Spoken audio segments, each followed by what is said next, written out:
What's on, ladies and gentlemen? My name's Ross, I like games, and today we're going to be having a look at Keyforge and some of the weird names which have come around in decks. You see, Keyforge is one of these unique deck games. It is, in fact, as far as I'm aware, the first ever unique deck game. Which means that you get a completely unique deck, hence the name, every time that you play. Which means that you need to have a unique deck name. You see, on the back of your deck, the backing of each of your cards is essentially your character card, and the name of the character is on the bottom of every card in your deck. Now, as a side note, this means if you damage one card in your deck, you can never play that deck ever again, because you'll never re-find it. That's terrifying. But it also means that we've come up with some truly brilliant names, some of which are banned. We'll talk about that in a little bit. So let's go through some of the best names that I've seen posted over on the Facebook group over the last week or so. It's that wickedly supports taxation. Matt Moose gave us that one. I suppose if you're supporting tax, that is in and of itself a fairly wicked thing to do. Which it's kind of annoying, to be honest. Taxes, I don't like taxes. I don't think anybody does. Want something a little bit weirder? She that punches elephants. Charlie Hoffman. That's right, ladies and gentlemen. A character that punches elephants. I love the specificity of it. If you want something that's just plain flat out weird, Solbrun S. Eagle Chicken the 9th. I love that there are 8 of those preceding. Christopher Krulowitz. I'm sorry for the pronunciation. If we want to keep with a bit of a legal theme, how about the cat burglar that doubts litigation? Kyle Kohler gave us that one. And it really is a little bit surprising how many of these have a slightly legal theme. So the ones we've seen so far are just a little bit weird and a little bit silly, and they come around. I mean, the weirdest deck that I've had so far, and it's not a particularly great one, she that reprehensively bows to fire. Which essentially means that she bows to fire, but she should be condemned for bowing to fire. Not a terrible deck name. The best I've come up with. Not the best, but I'll take it, ladies and gentlemen. Now, certain words actually end up slipping through. So if we have a look on the website, there are 3 decks that have had racism in them. The Infiltrator that freezes racism, the Hermit that injures racism, and the Khan that hates racism. Khan! What's weird about all of those, not weird, good I suppose would be a better word for it, they all kind of condemn racism. They all do bad things to racism. Because you see, ladies and gentlemen, there is one deck that unfortunately did get printed, the Cave Warden that votes for racism. Jeremy Springer posted that one. That's not good. We don't want to vote for racism. I am happy to confirm racism is very bad. Obviously, we're not going to have a deck where we are essentially voting for racism. So the question is, what happens when you get a deck that is banned? Because we don't want to be rocking up to tournaments with these deck names that are going to offend people. And that's essentially what's happening. Decks that offend people are being banned. So what happens is every deck has a QR code.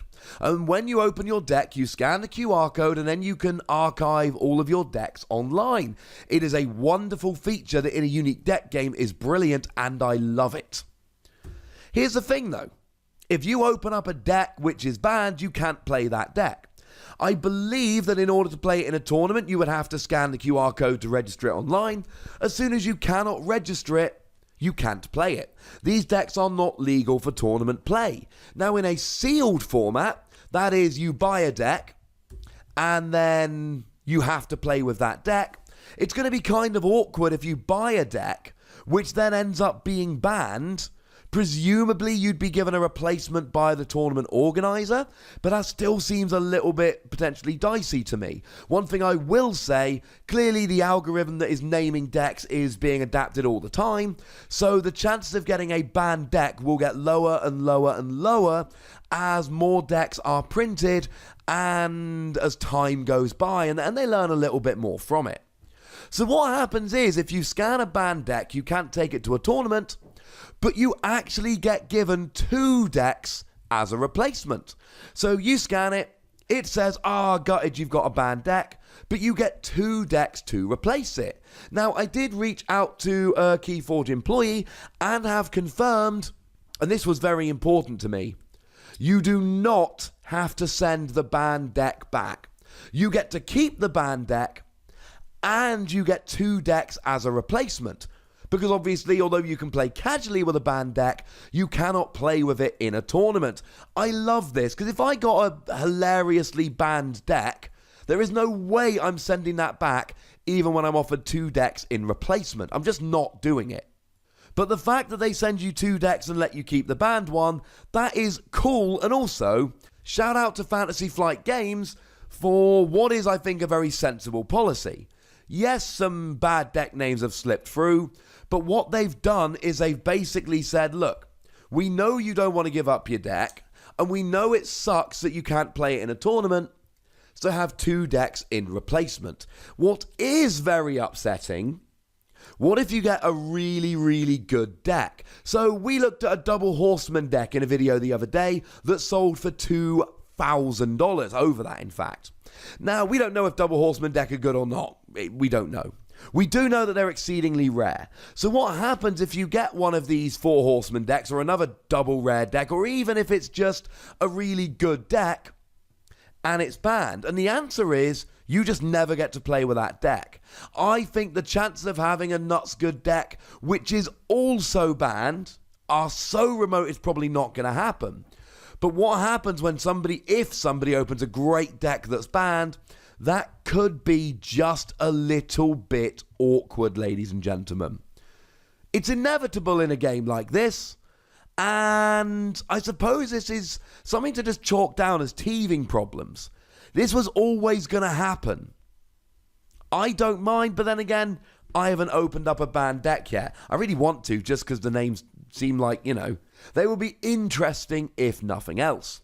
Now, I've shared with you some of the least appropriate names, but to count down my 3 favourites that I've seen so far, because what would this be if I didn't end with my 3 favourites?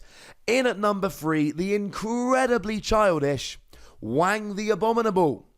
Shout out to Chris Baiting for putting that one down. In at number 2, the Spirit That Slams Into Tigers. Matthew Mazzulo gave us that one. But my favourite one, and I've been chuckling about this for about a week since I first saw it, this is the best Keyforge name I've seen, and I don't think it will ever be topped. The boy who basically headbutts heaven. I'm still chuckling now. I mean, firstly, just some boy running around headbutting things, that's kind of funny. Secondly, the idea that he can headbutt heaven makes absolutely no sense and makes it funnier. And then the word basically, just icing on the cake. Does he headbutt heaven? Basically. That's not the full story, but basically he headbutts heaven.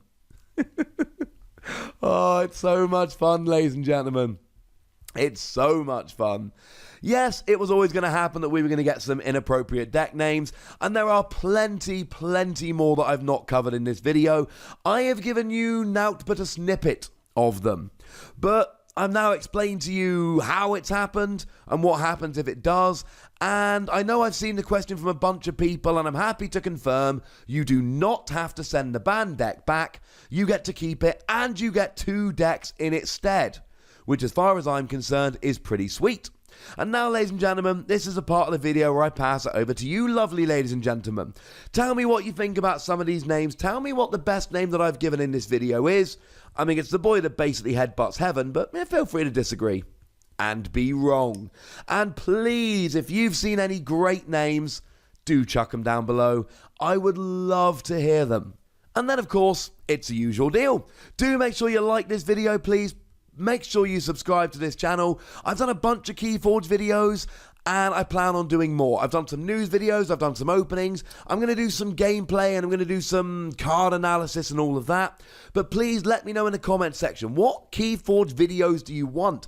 It's a unique deck game, not a deck building game, so I can't do the usual videos of, hey, you should play this card with this card and this card, because you don't have any choices. So let me know what kind of videos you're after, and I'll see what I can do. And do make sure you're checking me out on Twitter at the Wossy, where I ramble about stuff, sometimes including Keyforge.